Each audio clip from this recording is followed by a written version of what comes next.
하나님 아니면 죄 죽이기. 강고를 많이 겪었으며 질고를 아는 자라. 이사야서 53장 3절 말씀. 우리는 주님이 겪으신 고통을 알지 못합니다. 우리는 고통을 당하고 견디지만 그것에 익숙해지지는 않습니다. 인간은 처음부터 자신 안의 죄의 실체를 인정할 수 없습니다. 그래서 인본적인 관점을 취하며 본능을 통제하고 교육을 하면 서서히 하나님의 수준으로 나아갈 수 있다고 말합니다. 그러나 인생을 살아가면서 전혀 예상하지 못했던 죄라는 존재를 발견하게 됩니다. 죄는 우리의 모든 계산을 다 뒤집어 엎습니다.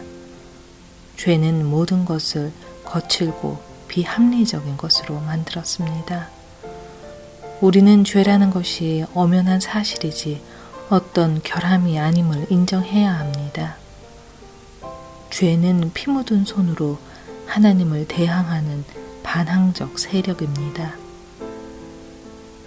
내 삶 가운데 하나님 아니면 죄가 죽어야 합니다. 성경은 우리에게 이 한 가지 문제를 철저하게 알려주고 있습니다. 만일 죄가 나를 다스리면 내 안에 있는 하나님의 생명이 죽게 됩니다. 반대로 만일 내 안에서 하나님이 다스리시면 내 안에 죄가 죽게 됩니다.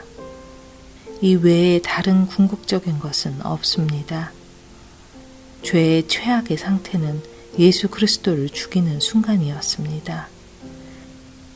이 땅에서 하나님의 역사에서 사실이었던 것은 당신과 나의 삶의 역사 속에서도 사실이 될 것입니다.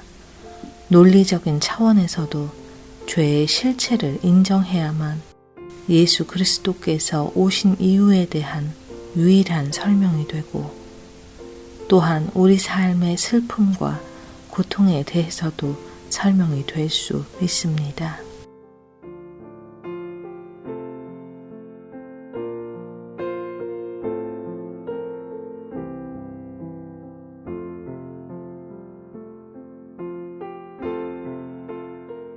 죄성을 인정하십시오.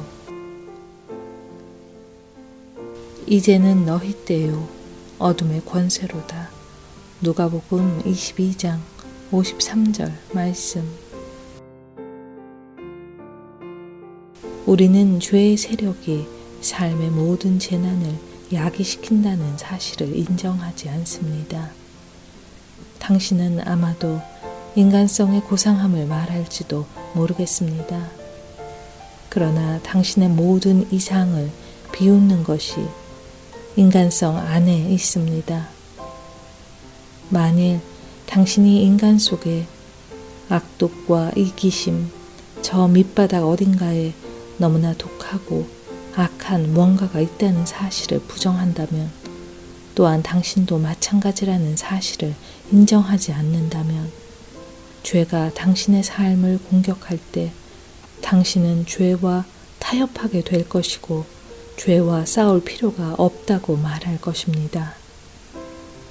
당신은 어둠의 때와 죄의 세력을 고려해 왔습니까? 아니면 죄를 인정하지 않은 채 당신 자신을 인식합니까?